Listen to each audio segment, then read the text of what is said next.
Hello, this is Microphone Media. Please like, subscribe, and share. Thank you. ቀጥታ ነው ስትሬት ወደ ደብረ ብርሃን እያየ ነው የምትሄደው እኮ። ኦሮሞ ነኝ ብለሃል። የኦሮሞ ህዝብ እንዴት ነው አመለካከቱ ለአሁን ላለው መንግስት?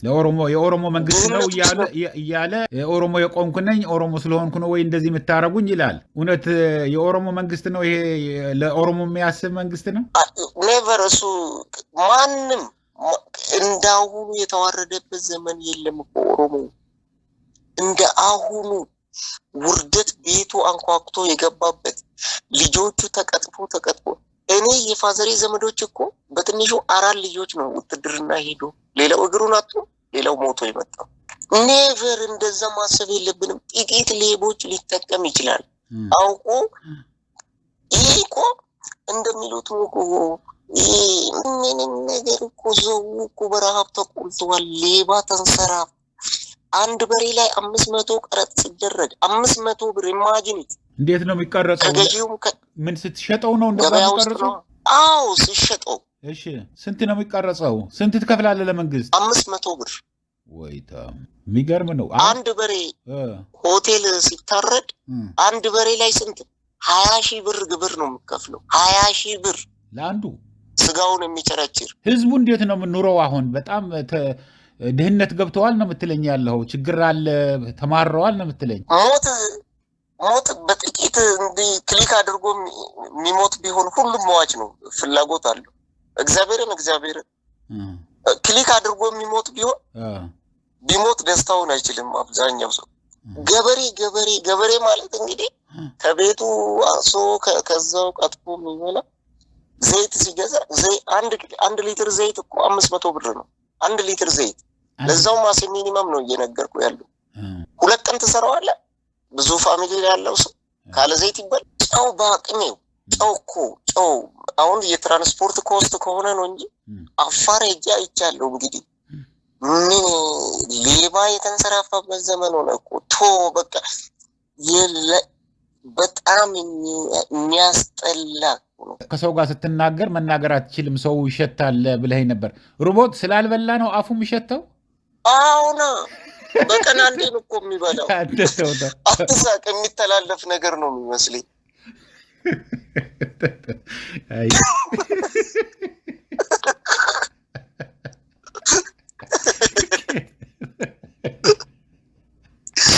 እግዚአብሔር ከምሬን ነው የምልህ እኮ በጣም እኔ አስጠላኝ ታውቃለህ። በሳምንት 2 እዛ ክላስ አለችኝ የማስተምረው ቦታ። በጣም አስጠላኝ ታውቃለህ። በጣም አይመጣጠንም ደግሞ ሰው በቃ ስለ ትምህርት እንዳልከው ነው። እኔ ውስጤ የሆንኩ በዛ ነው። ሰው ተምሬ እንትን ሆናለሁ ፊውቸር እንዲኖር በቃ ፊውቸር አልባ ሆነ እኮ ህዝቡ ራሱ። በቃ ፊውቸር ተስፋ መቁረጥ። ኢቭን ከራሴ አስቤ ነው እኮ እኔ በጣም ብዙ ፊውቸር ነበረኝ ለሀገሬ ምናምን። በቃ ከምሬን ነው። እዛ እስር ቤቱ ምናምንም በቃ ሞራልን መጣ። ምንም ፊውቸር የለኝም ታውቃለህ። በጣም የሚገርም ነው። ግን አሁን ወታደር አዋጡ ምናምን ይላሉ። እንደ አዲስ ደግሞ ብዙ ወጣቶች እንደ እኔ ራሱ እኮ ባለፈው መቼ መሰለህ ገና ሰሞን ተደብቄ ነው ፋዘሬ ነው የደበቀኝ ይዞኝ ሊጠፉኝ ለወታደር። ወይታ ምንድን ነው የሚሏቸው? መጀመሪያ ሊወስዷቸው ሲፈልጉ ምንድን ነው የሚሏቸው? ቀጥታ ነው ቤት የሚመጣው። አባቴ ቤት መጥቶ ነው በቃ ለሀገር ታስፈልጋለህ፣ የተማርክ ነው አንተ ምናምን ትባላለህ። በአንተ ህይወት ሌላው 10,000 ብር ሊበላ ይችላል። ኮታ ማሟያ ነው። በእናትህ ሰው ልጅ እንደ እቃ ኮታ ማሟያ ነው። ይሸጣል ለውትድርና። እንዲህ ከፍተኛ ስሊቨሪ ውስጥ ነን እኮ ያለን። ኧረ ተው እናቴ ትሙት አባቴ። እኔ እኮ አንድ ውሸት አላውቅም በህይወቴ። ማለቴ አንድ ነገር ከነገርኩ ነገር ውስጥ የዋሸው ነገር ያናገርኩ ብዙ ጊዜ ሞክር ነበር። በቃ ሸገር ሲቲ እንዳለ ገበሬው ይነሳል ተባለ። ሸገር ሲቲ ገበሬው ይነሳል። ተነስቶ ለኢሚሬት ተሽጧል ቦታው ኮምፕሊት። ለገዳዲ አካባቢ ያሉት እንዳለ ገበሬው ይነሳል። ፈንጠር ብሎ እርሻ የሚሰራ ተሰብስባችሁ አንድ ቦታ ትኖራላችሁ። ቦታው ተፈልጓል ነው የተባለው። ወይታም እና አሁን ለነሱስ ምን ካሳሊ ሰጧቸው ነው? ከመሬታቸው ነቅለው ወስደው ወደ ሊያወስዷቸው ነው ወይ? በቃ የሆነች መሞቻ ሳጥን ይሰራለታል፣ እዛ ውስጥ ይገባል ሰውየው፣ ቀኑን ቆጥሮ ይሞታል። በቃ ይሄ የሚገርም ነው አይደለም? ኔቨር። ይሄ እኮ የሸገር ሲቲ ፕላን ነው አሉ። በቃ አርሶ አደሩ የሆነ አንድ ቦታ ይሆንና ትንሽዬ ወይ 50 በ30 አፓርታማ ነገር ወደ ላይ እንደ ፎቅ ይሰራለታል። እዛው ቀኑን ቆጥሮ ይሞታል። በቃ እርሻው ይነጠቃል። ልክ ደርግ እንዳሰባሰባቸው ተሰባሰቡ ብሎ መሬታቸውን ኤግዛክትሊ ዛስዋስ ፀሐይ ሪል ስቴት አውቀዋለሁ። እዛ አካባቢ የሆኑ ገበሬዎች ነበሩ እንዳለ አሰባስበዋቸው እነሱም እየሸጡ መሬታቸው 500 ካሬ ነበር የተሰጣቸው። ከዛ በኋላ እየሸጡ ራሱን ሜሪ እንደሱ እያለ እስከ ሳሜት ሁሉ እኮ እንደዛ ተሰብሰቡ እያለ ነው መጀመሪያ ያታለላቸው። ከዛ ያኔ ገጠር ነበር እሱ ከመገናኛ ጀምሮ እና አሁን እንደዛ ሊያረጋቸው ነው የፈለገው። ቀጥታ እንደ ደርግ ሰፈራ ተብሎ ነበር። ሰፈራ እንደዛ ነው። አሁን በዛ ሙድ ነው የመጣው። እዛ እናንተ አካባቢ ብቻ ነው ግን ወይስ ወደ ሌላው በሙሉ ነው? ኦሮሚያ እንደዛ ሊያረግ ነው? ይሄንን ነው የሰማሁት። የእናንተ ይሄንንና የቢሾፍቱ አየር ጣቢያው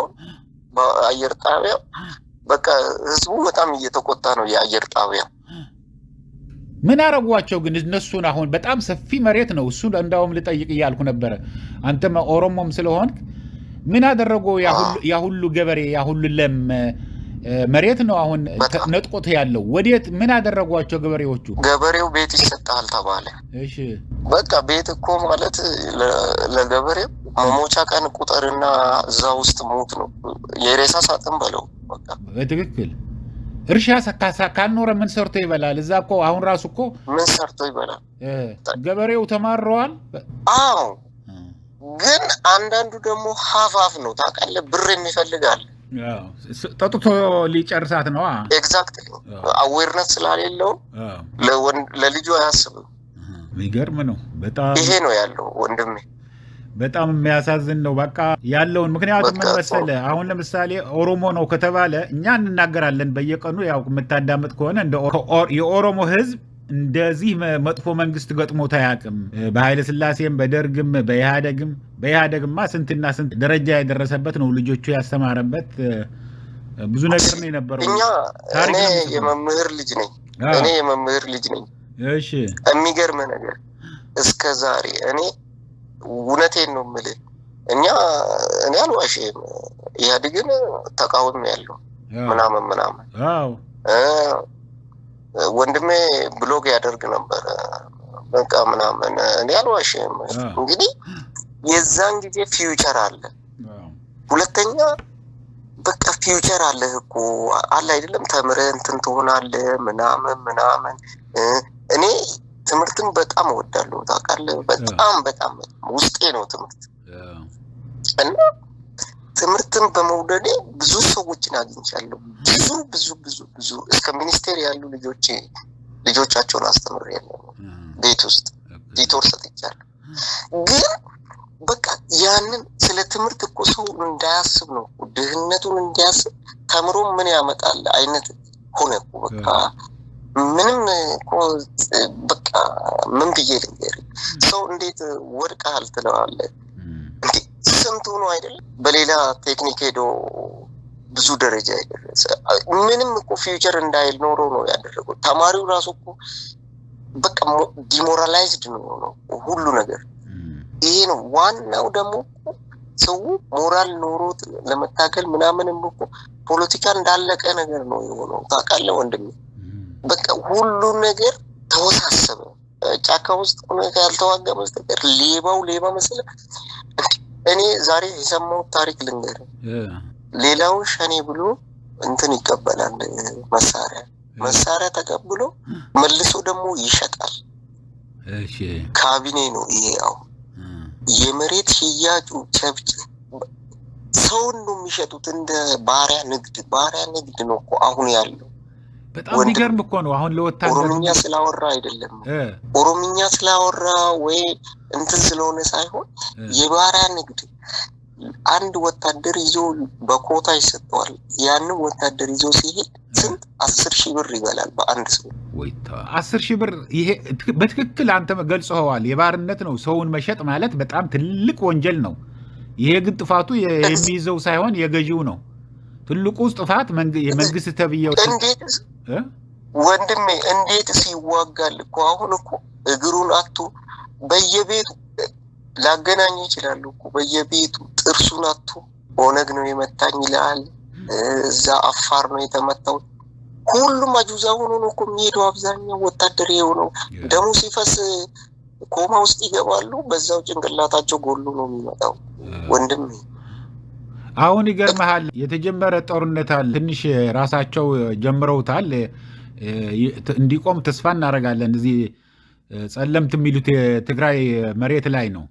ሰምቻለሁ። ትልቅ ካምፕ ነው። በጣም እንዳለ ነው ፈርሶ። የትግራይ ሰራዊትማ ከመጣልን ምንም የሚጎዳን ነገር የለም። አይገርፈንም፣ አያሰቃየንም። እዛ ይሻለናል ብሎ እንዳለ ፍርስ ብሎ ወደ በአንድ ጊዜ ሰጠ። ያ ሁሉ ሰራዊት እጁ ሰጠ። አሁን ትናንትና የሆነ ነው የምነግርህ ያለው እንዳለ ጠመንጃውን ምናምን አይደለም። ትናንት ነው የጀመረው። ከትናንትና ወዲያ ነው። ግን ትናንትና ሌሊቱን እንዳለ ሙልጭ ብለው እጃቸውን ሰጡ። በቃ እንዳውም የማያውቁት ስለሆነ መንገድ ተሳስተው ሌሊት ስለሆነ ወደ ገደል የገቡም አሉ እና ታፍሰው የመጡ ናቸው። አልተኮሱ፣ አንድ እንኳን ጥይት ሳይተኩሱ እንዳለ ነው መሳሪያ። ወንድሜ እኮ በግድ ነው የሚሄደው እኮ። እንዴት ይተኩሳል? ምንም አይነት ሞራል የለውም እኮ። ትናንሽ ልጆች እኮ ቲኔጆች ናቸው እኮ ወንድሜ። አሁን ኢሜጅ ካላደረክ በስተቀር ከፍተኛ አእምሮህን ኢሜጅ ካላደረክ በስተቀር እኮ ይሄ ሊገባው አይችልም። ማንንም እውነት አይመስልም እኮ። በአንድ ሰው 10,000 ይበላል ካቢኔው ምናምን ለቆት። እኔ እኮ በባቴ ኃይል ነው እኮ የወጣሁት ወታደር ላለመሆን። እንዳለ ሰው ሁሉ እኮ ወታደር ያደረገበት ዘመን ነው ዘመኑ። በጣም የሚገርም የሚያሳዝን ነገር። ያንተ አስተሳሰብ ከነሱ ወጣ ካለ ስም ይለጥፍብህና ይገልሃል። ስንቴ ተቀጠቀጥኩኝ ባደግኩበት ሀገር በተወለድኩበት ሀገር ተራው ለስልጣን ለሆዱ ሲል ይቀጠቅጣል። ይሄ ነው የሚገርም ነው። አሁን እውነት ለመናገር በተለይ እንደዚህ አይነት ግፍ ሲደርስ ዝም ብላችሁ አትዩ። ፎቶግራፍ በተለይ ደበቅ ብላችሁ አንስታችሁ ብትልኩልን እስከነ መሰጁ አርጋችሁ። ወንድሜ እሱን ራሱ እኮ አችልም እኮ። ወይ ስልክ ይሰበራል እኮ። ስልክህን ነው የሚሰብሩት ጥርጥር ካለ እኮ። እንደ ቀልድ ልታዩ ትችላላችሁ እኮ። ከዛ ፎቶ አንሳለ። ፎቶ ማንሳት አይደለም፣ ትንሽዬ ጥርጣሬ ካለ እኮ ስልክ ነው ወዲያው የሚፈተሸው። የሚገርም ነው። ይሄ ነው ያለው። ከባድ ነው እኮ። ከባድ ኢቭን እኔ እቺን ሶፍትዌር ስለምወዳት ነው እንጂ በምንም መልኩ እኮ ከባድ ነው እኮ። ከባድ በቃ እንደ ድሮ እኮ እስር ምናምን አይደለም እኮ። ሹት ልትደረግ ይችላል በሌባዎች። የሚገርም ነው። ስንት ዓመት ለመኖር ነው እዚህ ምድር ላይ የሰው ህይወት አጥፍተህ እና እንደዛ ነው ወንድሜ። በጣም የሚያሳዝን ነው። ከባድ ዘመን ነው። ሰው ቆሎ በልቶ ማደር አቅቶታል። ቆሎ የሚያሳዝን ነው። መቼም ሰው ምልህ እንደዚህ አያውቀውም ህዝብ። በተለይ ኦሮሞ ከሆነ ሁሉም ደስተኛ ሆኖ የሚሰማው አለ። ኦሮሞ ከሆንክማ ባለ ጊዜ ነህ ብዬ ስቀን አልነበረም። ግን እኔ ያውቀዋለሁ ስንት ስቃይ ያለው፣ ስንት ህዝብ እየረገፈ ያለው። ከደቡብ ህዝብና ከኦሮሚያ እኮ ነው የሁሉ ወጣት የሚረግፈ ያለው እንደ ቅጠል። ልጅ የት ሄደ ብሎ አይጠይቅም እንዴ? ግን ወላጁ እኔ እኮ ግራ ነው የሚገባኝ። እስቲ ይሄንን መልስልኝ። እንደ አንድ ኦሮሞ እዛ አካባቢ ከሄዱ በኋላ የት ሄደ ልጄ? ምን ደረሰበት? መርዶክ እኮ አይነገርም። ይቀጠቀጣል። ጥርሱን ያጣች እናትየዋ ጥርሷን ያጣች ሴት አውቃለሁ። ኧረ ተው እግዚአብሔርን እዚህ ካምፕ ከቶ እዚህ ፖሊስ ኮሌጅ ከተቱባት። ሴትየዋ በአጥር ልዘል ስትል ከትክቶ ጥርሷን ነው የሰበሩላት። በቃ ወሮ በላ የሽፍቶች መንግስት በለዋ። ይሄ መንግስት የሚባል ነገር የለም በለ፣ ህግ የሚባል ነገር የለም ባለ ወንድሜ እኮ። እኔ እኮ ሌላ ሀገር ያለህ አድርገህ አስብ። ይሄ በቃ ሌባው ስትሄድ ይሄ ስልክ አምሮኛል አንጣ ካለ በቃ የመንግስት አካል ነው ብለህ ሰጥተህ የምትሄድ ማለት ነው። የሚገርም ነው። በጣም የሚገርም የሚያሳዝን። እኛም የምናውቃቸው ልጆች ነው እኮ ያልተማረው 10ኛ በፎርጂድ ምናምን ያወጡ ልጆች ናቸው እኮ እንደዛ የሚያደርጉት። በቃ ቤት ይሰጣቸዋል ምናምን በቃ በእነሱ ቁጥጥር ስር ነው ያለው። አሁን እነሱ ምንድን ናቸው? ጆሮ ጠቢዎች ናቸው? እንደዚህ በቃ ሰላዮች ናቸው? አረ ይፋ ነው የሚሄዱት። በቃ አንተ የሸኔ ደጋፊ ነህ ልትባል ትችላለህ፣ ወይ የፋኖ ልትባል ትችላለህ። በቃ ትቀጠቀጣለህ፣ ሞራል እየወደቀ ትመጣለህ። ሚስትህን ሁሉ ሊቀማ ይችላል ከፈለገ። ኧረ ተው እግዚአብሔር ምንም አይነት ሴንስለስ። ለምን የትምህርት የእውቀት ጉድለት አለ። ይሄ ኮመን ሴንስ የላቸውም። እዝናቲንግ በቃ በል ጠንቀቅ እያልክ እባክህን ጠንቀቅ እያልክ ግን እደውልልሃለሁ። ደውልልኝ አንተም። አየሽ እኔ እከታተላለሁ። 2 ቀን ሞክሬ አንዴ ያላነሳ አልከኝ። ቴክስት አድርግ ነው ያልከኝ። በቃ ሰዎችንም አስተዋውቃለሁ እዛ ያሉት። ኦኬ በደንብ እንጫወታለን። ግድ የለህም። እሺ ወንድሜ ደህና ሰላም ዋልሽ። እሺ